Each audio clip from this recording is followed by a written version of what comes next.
চোখের পানির উসিলা আল্লাহ তাআলা আপনাকে মাফ করে দিবে। বলেন সুবহানাল্লাহ। ও বন্ধুরা আমার, আবু বকর সিদ্দিক রাদিয়াল্লাহু তাআলা থেকে হাদিস। আবু বকর সিদ্দিক রাদিয়াল্লাহু তাআলা কুফা নগরীতে যখন একদিন এরকম কি করতেছেন, যাইতেছেন চলতেছেন, এমন অবস্থার মধ্যে দেখতেছে একটা মানুষ মারা গেছে। মারা যাওয়ার পরে তার জন্য দাফন কাফনের ব্যবস্থা হচ্ছে। আবু বকর সিদ্দিক রাদিয়াল্লাহু তাআলা সাথী সঙ্গীদেরকে বলবেন, তোমরাও থাকো আমিও থাকি, জানাজার মধ্যে উপস্থিত থেকে জানাজা শেষ করিয়া তারপরে কি করব যাব। ও বন্ধুরা আমার, এমন অবস্থার মধ্যে দাফন কাফন করে ফেলছে।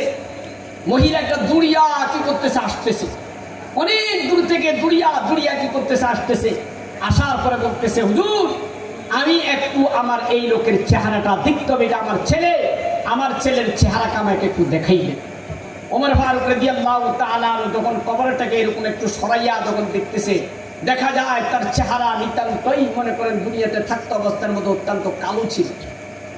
আর যখন কবরটা এরকম সরাইল, এরকম সূর্যের নিয়ে আলো কবরের থেকে জকমক করে উঠতেছে। বলেন সুবহানাল্লাহ।